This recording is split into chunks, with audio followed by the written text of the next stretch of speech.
हर हर हर महादेव शिव शंभो कैलाशपति।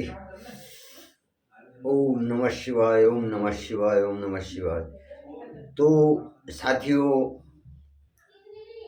आज की कथा जो है हिमालय विवाह की कथा और श्री रुद्र संहिता तृतीय खंड जो है मैं आज आपके सामने जो हूँ रख रहा हूँ। तो नारद जी जो हैं ब्रह्मा जी से पूछ रहे हैं कि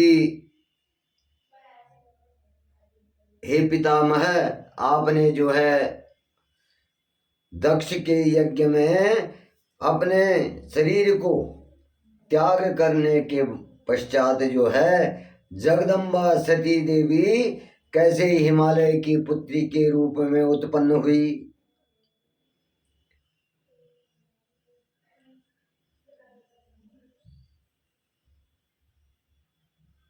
माँ जगदम्बा जो है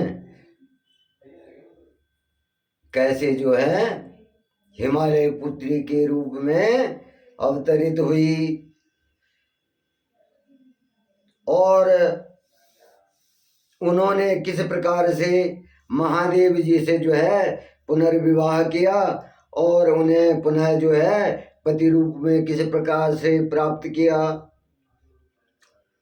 हे प्रभु, मुझ पर बल कृपा करें और मेरे इन प्रश्नों का उत्तर देकर मेरी जिज्ञासा को क्या करे, शांत करे। तब ब्रह्मा जी जो है नारद जी को कह रहे हैं कि हे मुनि श्रेष्ठ, उत्तर दिशा में जो उत्तर दिशा है उसके उत्तर की ओर, उत्तर दिशा की ओर बोले हिमवान नामक विशाल पर्वत है। उत्तर दिशा की ओर क्या है? हिमवान नामक जो है विशाल पर्वत है और यह पर्वत बल तेजस्वी और समृद्ध है। ये पर्वत क्या है? समृद्ध है और तेजस्वी है तथा बल दो रूपों से क्या है? प्रसिद्ध है। ये पर्वत क्या है? दो रूपों से प्रसिद्ध है। पहला रूप जो है स्थावर और दूसरा जंगम है। इस पर्वत के दो रूप हैं, एक तो स्थावर है और दूसरा क्या है? जंगम है। और उस पर्वत पर बल रत्नों की खाने हैं। उस पर्वत पर क्या है? रत्नों की खाने हैं और इस पर्वत के बल पूर्वी और पश्चिमी भाग समुद्र से लगे हुए हैं। जो इस पर्वत का पूर्वी भाग और पश्चिमी भाग है वो क्या लगा हुआ है? समुद्र से लगा हुआ है। समुद्र से मिला हुआ है और अनेक देवी देवता, ऋषि मुनि और प्रसिद्ध पुरुष उस पर्वत पर निवास करते हैं। उस पर्वत पर क्या करते हैं? अनेक देवी देवता, ऋषि मुनि उस पर्वत पर निवास करते हैं। और जो हिमवंत पर्वत पवित्र और पावन है, अनेक ज्ञानियों और साधु संतों की तपस्या इस स्थान पर सफल हुई है। जो ये पर्वत है ये अति पवित्र है और यहाँ पर इस पर्वत पर जो है बोले कई ज्ञानी ऋषि मुनियों की तपस्या क्या हुई? सफल हुई है।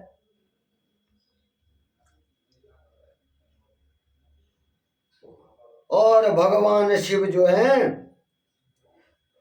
भगवान शिव को भी ये पर्वत क्या है? बहुत प्रिय है। क्योंकि इस प्रकार बोले इस प्रकृति में इस प्रकृति में जो है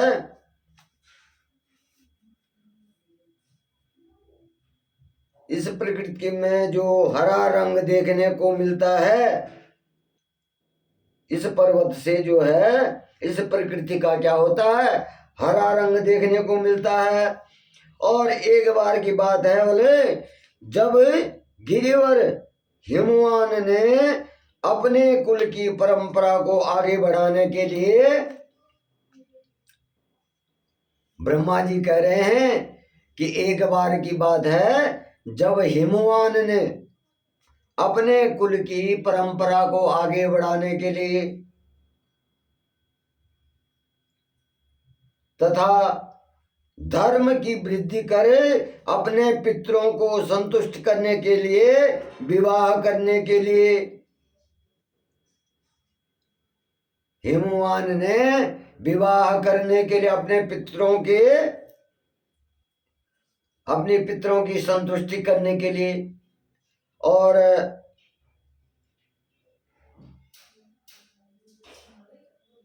अपने पितरों की जो संतुष्टि करने के लिए बोल क्या किया, विवाह करने की सोची। और जब हिमवान ने विवाह करने का पूरा मन बना लिया तब वे वाले देवताओं के पास गए और उन देवताओं से बड़े संकोच के साथ अपने विवाह करने की इच्छा बताई। हिमवान ने अपने पितरों की संतुष्टि के लिए विवाह करने का मन बनाया और वे जो है इस सोच को लेकर के, अपना प्रस्ताव लेकर के जो है, जो उनके मन की इच्छा थी वो संकुचित होकर बोले देवताओं के पास पहुंचे और उन्होंने देवताओं से बड़े संकोच के साथ अपने विवाह करने की इच्छा जताई। हिमवान ने संकोच के साथ, संकोच मतलब थोड़ा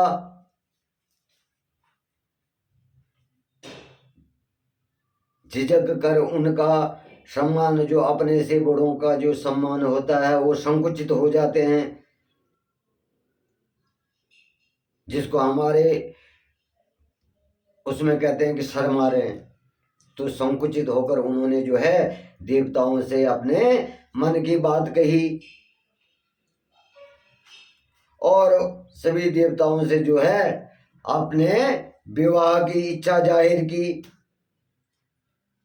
अपने विवाह करने की इच्छा जाहिर की। और तब बल देवता प्रसन्न होकर के अपने पितरों के पास गए और उसके बाद जो है सभी देवता जो है अपने पितरों के, अपने पूर्वजों के पास गए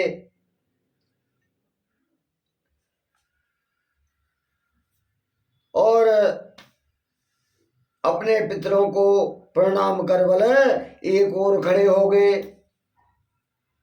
अपने पितरों के पास जाकर के उनको प्रणाम करके जो है एक और खड़े हो गए। तब पितरों ने बोले देवताओं के आने का कारण पूछा। तब देवताओं के पितरों ने क्या किया, देवताओं को अपने पास आने का कारण पूछा। इस पर जो देवताओं ने कहा, हे पितरों, आपकी सबसे बड़ी पुत्री मैना मंगल स्वरूपणी है। जो मैना है, हे पितरों, जो आपकी पुत्री मैना है वो क्या है, मंगल स्वरूपणी है, पितरों की पुत्री है मैना। और देवता कह रहे हैं कि जो आपकी पुत्री मैना है वो मंगल स्वरूपणी है और आप मैना का विवाह जो है गिरिराज हिमवान से कर दें।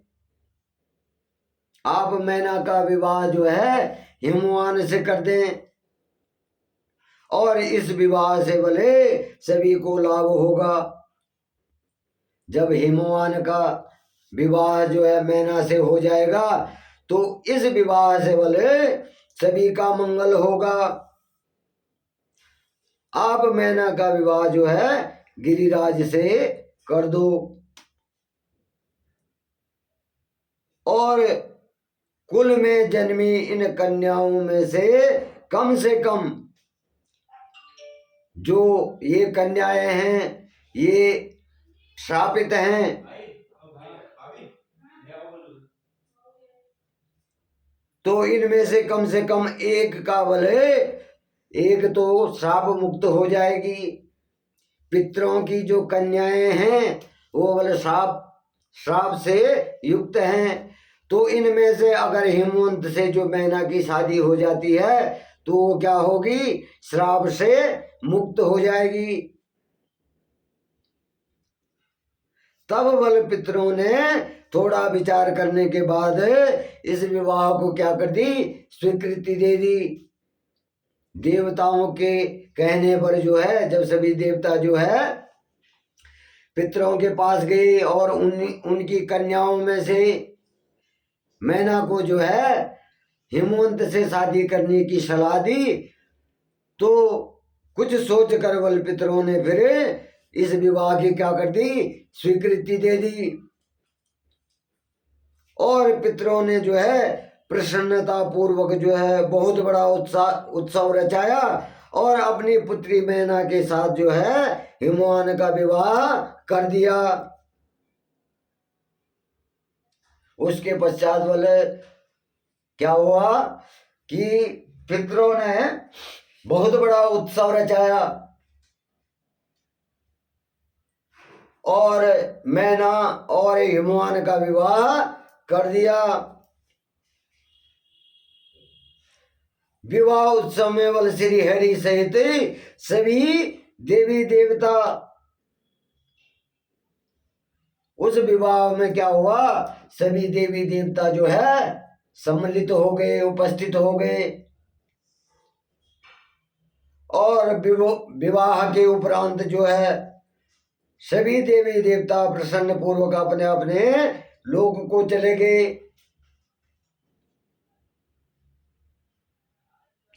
जब हिमवान और मैना का विवाह हो गया तो सभी देवी देवता जो है अपने अपने स्थानों को, अपने अपने निवास स्थानों को चले गए और हिमवान भी मैना के साथ में अपने लोक को प्रस्थान कर गए।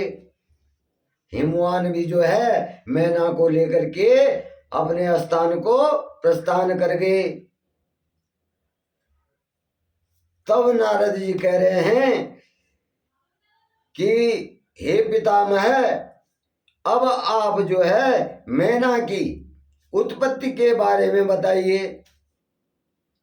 नारद जी जो है ब्रह्मा जी से मैना की उत्पत्ति के बारे में प्रश्न कर रहे हैं और कन्याओं को दिए गए शाप के बारे में भी जो है ब्रह्मा जी से पूछ रहे हैं और कह रहे हैं कि ये शाप कन्याओं को कैसे मिला था मेरी शंका का समाधान कीजिए।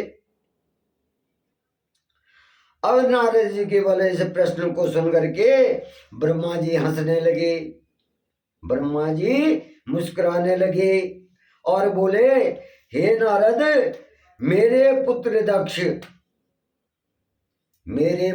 दक्ष की जो थी 60,000 पुत्रियां हुई। मेरे पुत्र दक्ष की 60,000 कन्याएं हुई जिनका विवाह कश्यप आदि ऋषियों से हुआ और उसमें जो था स्वधा नाम वाली कन्या का विवाह पितरों के साथ हो गया। जो 60,000 कन्याएं थी तो उनका विवाह कश्यप आदि ऋषियों के साथ हो गया और जो स्वधा नामक कन्या थी उसका विवाह किससे हुआ, पितरों से हुआ। उसका विवाह किससे हुआ, पितरों से हुआ और उनकी 3 पुत्रियां हुई।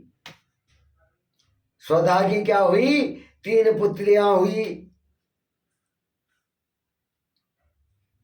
वे बल बड़े भाग्यशाली और साक्षात धर्म मूर्ति थी। वो तीनों क्या थी? भाग्यशाली थी और साक्षात धर्म मूर्ति थी। अपने धर्म कर्म का पालन करने वाली थी।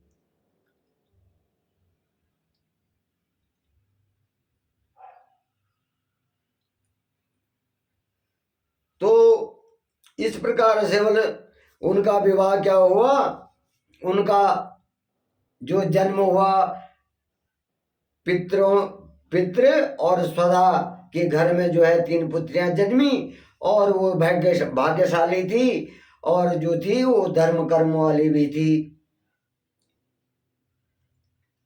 और उनमें पहली कन्या का नाम मैना, दूसरी कन्या का नाम धन्या और तीसरी कन्या का नाम क्या था? कलावती था। जो मैना, जो स्वधा की जो कन्याएं थी, तो पहले का नाम क्या था? मैना था, दूसरा का नाम धन्या था और तीसरी का नाम क्या था? कलावती था। अब ये तीनों कन्याएं वाले पितरों की मानस पुत्रियां थी। ये तीनों कन्याएं क्या थी? पितरों की मानस कन्याएं थी। अब उनके मन से वाले जो पितरों की मानस पुत्रियां थी, उनके मन से वो प्रकट हुई थी। उनके मन से क्या हुई थी?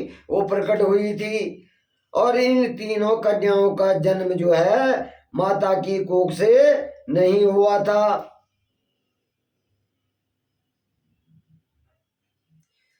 ये तीनों कन्याएं जो है वहां प्रकट हुई, उनके मन से प्रकट हुई थी। इनका जन्म जो है माता के गर्भ से, माता के कोख से नहीं हुआ था।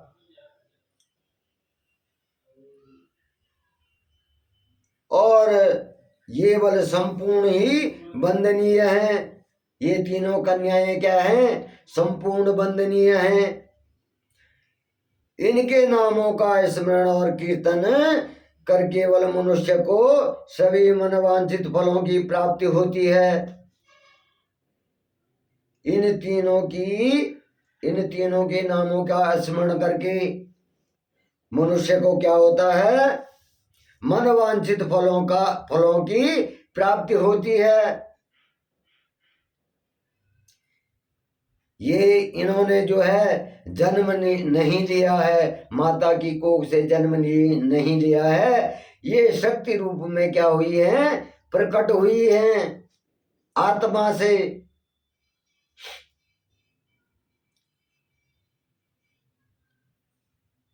और ये तीनों सारे जगत में जो है मनुष्य एवं देवताओं से प्रेरित हैं। ये तीनों सारे जगत में क्या है? मनुष्यों एवं देवताओं से क्या है?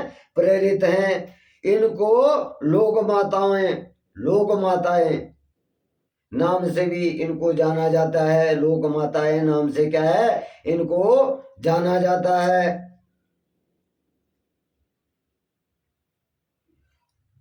और मुनीश्वर एक बार मैना, अब नारद जी के ब्रह्मा जी नारद जी से कह रहे हैं कि हे मनुष्यवर, एक बार बल मैना, धन्या और कलावती तीनों बहनें श्वेत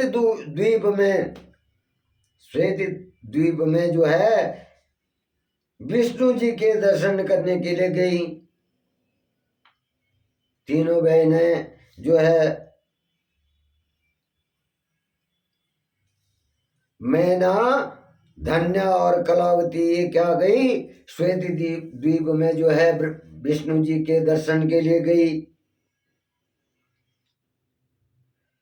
वहां वाले बहुत से लोग एकत्रित हो रखे थे। वहां क्या थे, बहुत से लोग इकट्ठे हो रखे थे।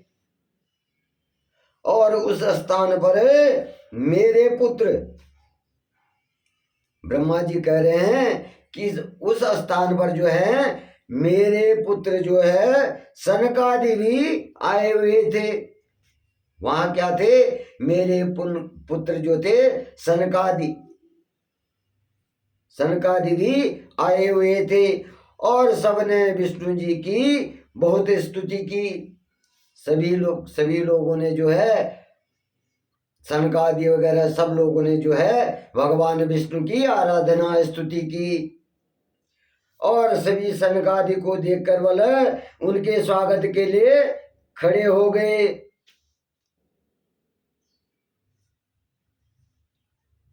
जब भगवान विष्णु ने सनकादि और सभी को देखा तो क्या हो गए, स्वागत के लिए खड़े हो गए सनकादियों को देखकर।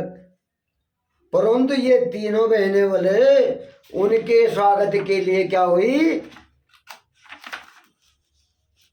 खड़ी नहीं हुई। ये तीनों बहनें जो हैं सनकादियों के स्वागत के लिए खड़ी नहीं हुई। और उन्होंने शिव जी की माया से मोहित होकर वहां पर जो है इन तीनों बहनों को क्या हो गया, भगवान शंकर का जो है माया जाल, भगवान शंकर के माया जाल से ये मोहित हो गई। भगवान शंकर ने इनको जो है माया जाल में, अब जो आगे की विधि होने वाली है तो उसमें कुछ भ्रम उत्पन्न होता है। तो इस प्रकार से वो भगवान की माया से मोहित हो गए। भगवान की माया ने उनको मोहित करे, तब इन तीनों बहनों के इस बुरे व्यवहार से क्रोधित हो गए। तब बोले जब ये खड़े नहीं, उनके स्वागत के लिए खड़े नहीं हुए तो इनके इस व्यवहार से क्या हुआ, वे क्रोधित हो गए और उन्होंने इन तीनों बहनों को क्या कर दिया, श्राप दिया। और सनकादि मुनि बोले कि तुम तीनों बहनों ने अभिमानवश जो तुम खड़े होकर मेरा अभिवादन नहीं किया। सनकादि कह रहे हैं कि जो तुम तीनों बहनों ने मेरे स्वागत के लिए जो तुम अपने स्थान से खड़े नहीं हुआ, अहंकार के कारण, घमंड के कारण, तो तुमने बल मेरा अपमान किया है और इस लेवल में तुम्हें सदैव स्वर्ग से दूर हो जाने की और मनुष्यों के रूप में पृथ्वी पर जाने का तुम्हें श्राप देता हूं। सनकादि ऋषि बोल रहे हैं तीनों बहनों को कि अभिमान वर्षबल जो तुमको अभिमान है और इस कारण तुम खड़े नहीं हुए, मेरा अभिवादन नहीं किया, तो इस लेवल में तुम्हें सदैव स्वर्ग से दूर रहने तथा मनुष्य रूप में पृथ्वी पर तुम जो है पृथ्वी पर रहेंगे मनुष्य रूप में। और तुम तीनों मनुष्यों के ही स्त्रियां बनेंगी। तुम तीनों क्या होंगी, मनुष्यों की स्त्रियां बनेंगी। जब पृथ्वी पे रहेंगी तो मनुष्यों की ही स्त्री बनेंगी। तो इस प्रकार जो है सनकादि मुनि ने जो है तीनों बहनों को श्राप दे दिया।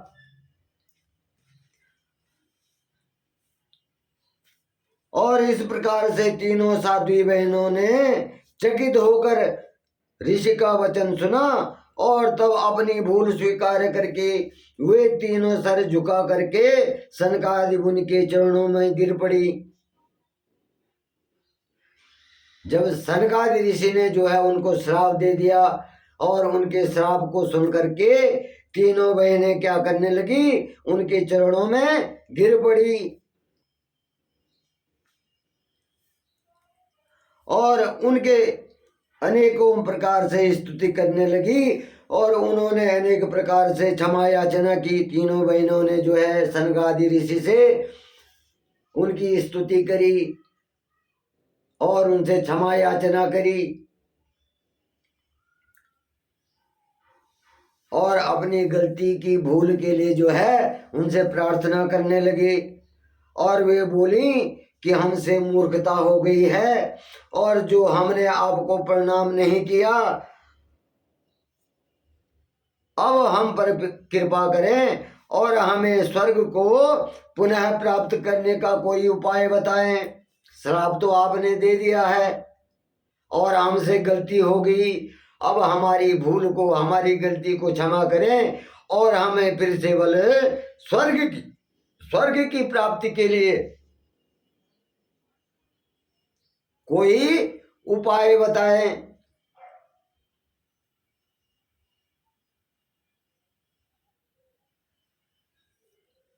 तो इस प्रकार से जो है तीनों बहनें जो है सनकादि ऋषि से प्रार्थना कर रहे हैं।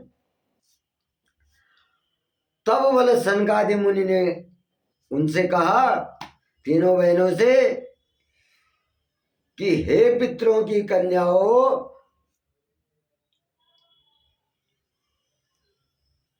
अब सनकादि ऋषि जो है उनसे कह रहे हैं कि हे पितरों की कन्याओं, हिमालय पर्वत पर हिम का आधार है। हिमालय पर्वत पर क्या है? हिम का आधार है। और तुम में जो सबसे बड़ी मैना है, हिमालय की पत्नी होंगी। तुम क्या होंगी? हिमालय की पत्नी होंगी और इसकी कन्या का नाम पार्वती होगा। अब सनकादि ऋषि ने जो है मैना को कहा कि मैना का विवाह जो है हिमालय से होगा। ये हिमालय की पत्नी होंगी और इनकी जो पुत्री होंगी वो क्या होंगी? मैना होंगी। इनकी जो पुत्री होंगी वो क्या होंगी? पार्वती उसका नाम होगा। और दूसरी कन्या को कहा कि जो दूसरी कन्या धन्या थी उसको कहा राजा जनक की पत्नी होंगी। तुम क्या होंगी? राजा जनक की पत्नी होंगी। और इसकी कन्या का नाम क्या होगा? जो इसके गर्भ से जो कन्या जन्म लेगी वो क्या होगी? साक्षात लक्ष्मी के रूप में। वो जो है साक्षात लक्ष्मी के रूप में जन्म लेंगी और उसका नाम क्या होगा? सीता होगा। जो पूर्व जन्म में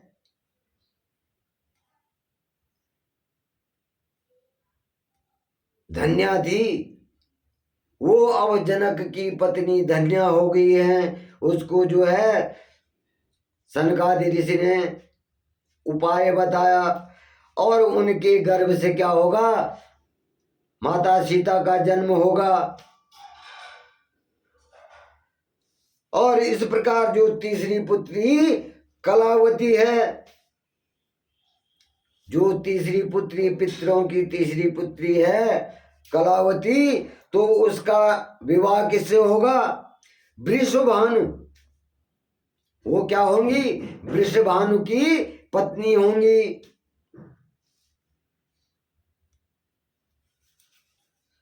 और इनके गर्भ से जो पुत्री जन्म लेंगी उसका नाम क्या होगा? राधा होगा। उसका नाम क्या होगा? राधा होगा।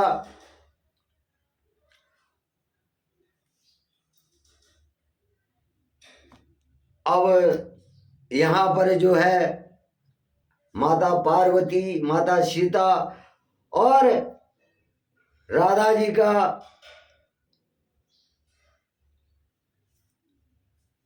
उत्पन्न होने का जो है, उत्पन्न होने की कथा जो है यहाँ पर कही जा रही है। तो मैंने आपसे पहले भी कहा था, जो कि हमारे जो रामायण है या गीता है, तो इसकी रचना भगवान महादेव ने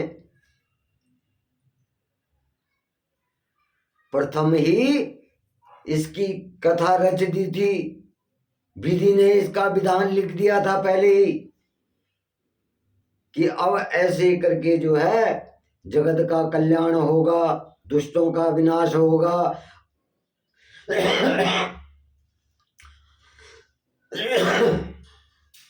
और भगवान विष्णु को पहले ही कह दिया था कि जो तुम मेरे दाएं भुजा से जो तुम प्रकट हुए हैं, तो तुम्हें जो है इस सृष्टि की रक्षा के लिए, इसके पालन करने के लिए जो है कई रूपों में अवतरित होना होगा। तो यही कथा जो है यहाँ पर जो है उनकी, जब भगवान विष्णु जो है कई रूपों में जन्म लेते हैं, तो उनकी पत्नियों के रूप में यहाँ पर ये कथा कही जा रही है। ये अलग अलग रूप से जो है अवतरित होते हैं, ये जन्म लेते हैं इस पृथ्वी पर। तो इस प्रकार से जो है सनकादि ऋषि जो है तीनों को जो है उपाय बता रहे हैं कि तुम्हारा जो है मेरे श्राप से कैसे कल्याण, मेरे श्राप से जो है कैसे कल्याण हो सकता है और कैसे तुमको मुक्ति मिल सकती है। और इस प्रकार से जो है मैना वो हिमालय अपनी पुत्री पार्वती के वरदान से जो है कैलाश पद को प्राप्त करेंगे। अब जब जो है मैना के घर में जो है पुत्री जन्मेगी और उस पुत्री का नाम पार्वती होगा, तो तब बल मैना और हिमवंत हिमालय जो है अपनी पुत्री के पुण्य स्वरूप के कारण जो है उसके जो पार्वती हैं उसके वरदान से वो इन्हें वरदान देगी और तब ये क्या होंगे, कैलाश पद को प्राप्त होंगे। हिमालय में जो है कैलाश है, जहां हम कहते हैं कि भगवान शंकर का जो है निवास है। तो क्या करेंगे, कैलाश पद को प्राप्त होंगे।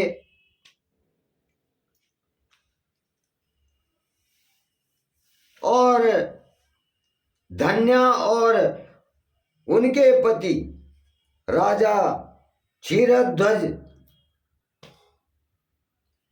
जो क्षीरध्वज हैं वो क्या होंगे, जनक,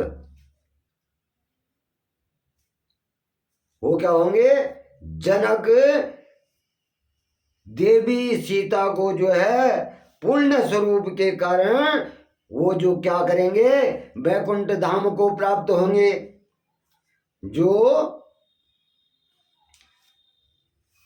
सीता माता की जो माता है धन्या, और वो क्या करेंगे, जो क्षीरध्वज हैं जनक देवी सीता के पुण्य रूप के कारण बोले, पुण्य स्वरूप जो उनका होगा, देवी सीता का जो इनकी पुत्री होंगी उनके पुण्य स्वरूप के कारण बल क्या होंगे, वैकुंठ धाम को प्राप्त होंगे। और जो वृषभानु और कलावती, जो वृषभानु और कलावती हैं अपनी पुत्री राधा के कारण गौलोक में जाएंगे। ये क्या करेंगे? गौलोक में जाएंगे और पुण्य कर्म करने वालों को क्या होता है? निश्चित ही जो है सुख की प्राप्ति होती है। जो पुण्य कर्म करते हैं, किसी से द्वेष भाव नहीं रखते हैं, अपनी आत्मा को स्वच्छ रखते हैं,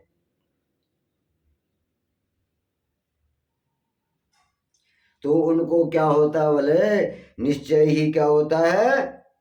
सुख की प्राप्ति होती है।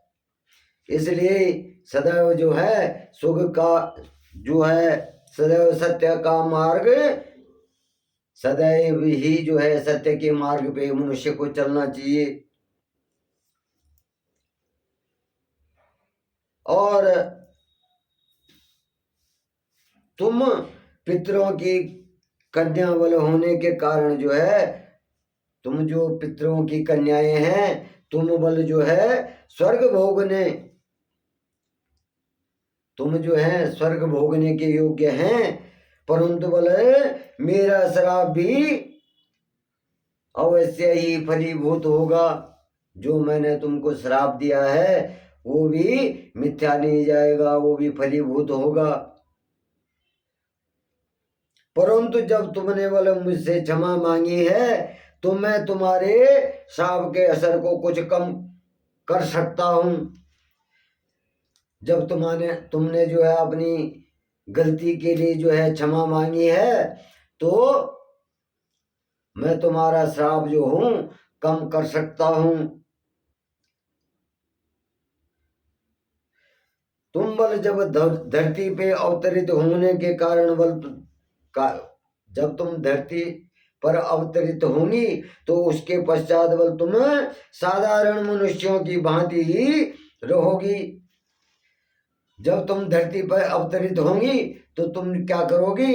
साधारण मनुष्यों के भांति ही रहेंगी।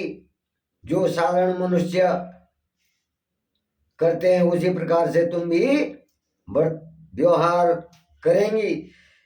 परंतु बोले विवाह के पश्चात जब तुम्हारा विवाह हो जाएगा और जब तुम्हें संतान की प्राप्ति हो जाएगी और तुम्हारी कन्याओं को यथा योग्य वर मिल जाएंगे और उनका विवाह हो जाएगा, अर्थात तुम अपनी सभी जिम्मेदारियों को पूर्ण करने लगोगी, तब बोल भगवान हरि विष्णु के दर्शनों से तुम्हारा जो है कल्याण हो जाएगा। जब तुम जो मनुष्य अपने कर्म को करता है तो उसी प्रकार से सनकादि ऋषि कह रहे हैं कि जब बल तुम धरती पर मनुष्यों की तरह कार्य करेंगी और तुम्हारी कन्याओं का यथा योग्य वर मिल जाएंगे तुमको और उनका विवाह हो जाएगा, अर्थात तुम अपनी सभी जिम्मेदारियों को पूर्ण कर लोगी, तब भगवान श्री हरि विष्णु अवतरित होंगे पृथ्वी पर और उनके तुम्हें दर्शन होंगे और उस दर्शन के फलस्वरूप जो है तुम्हारा कल्याण हो जाएगा। और मैना की पुत्री पार्वती कठिन तप के द्वारा क्या करेंगी? शिव की प्राण वल्लभा बनेंगी। शिव की क्या होंगी? अर्धांगिनी पत्नी बनेंगी, प्राण वल्लभा बनेंगी। और धन्या की पुत्री सीता जो है दशरथ नंदन श्री रामचंद्र जी की पत्नी के रूप में भगवान राम को प्राप्त करेंगी। सीता जी जो है क्या करेंगी? दशरथ नंदन भगवान श्री रामचंद्र को जो है पति रूप में प्राप्त करेंगी। और कलावती की पुत्री राधा जो है स्नेह में बंध करके उनकी प्रिया बनेंगी। कलावती की पुत्री राधा जो है कृष्ण की, भगवान श्री कृष्ण की स्नेह में बंधकर भगवान श्री कृष्ण से प्रेम करके उनकी प्रिया बनेंगी। और यह कहकर जो है ऋषि सनकादि जो हैं वहां से अंतर्ध्यान हो जाते हैं। और तत्पश्चात जो है पितरों की तीनों कन्याएं साप से, जो साप सनकादि ऋषि ने दिया है, वहां पर जो है अपने साप से मुक्त होकर अपने धाम को चली गई।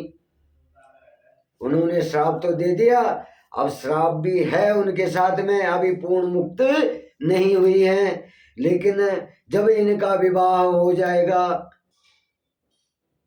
ये पृथ्वी पर जन्म लेंगी और जब इनकी कन्याएं होंगी तब सर्वस्व ही ये श्राप मुक्त होंगी। सनकादि ऋषि के श्राप से तभी मुक्त होंगी।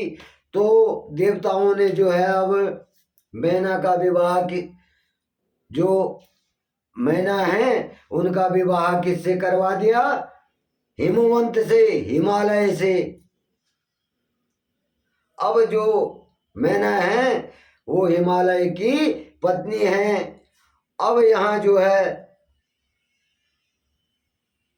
इस प्रकार से अब सभी देवी जो देवता हैं वो हिमालय के पास जाते हैं। तो आज मैं यहीं पे अपनी वाणी को विराम देता हूँ और देवताओं का जो है हिमालय के पास जाने की कथा जो है मैं आपके सामने बाद में रखूंगा।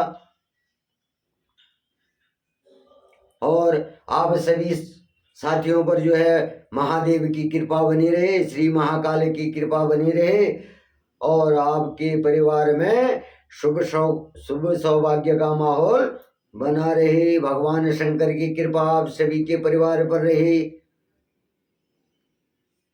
तो हर हर महादेव, जय श्री महाकाल।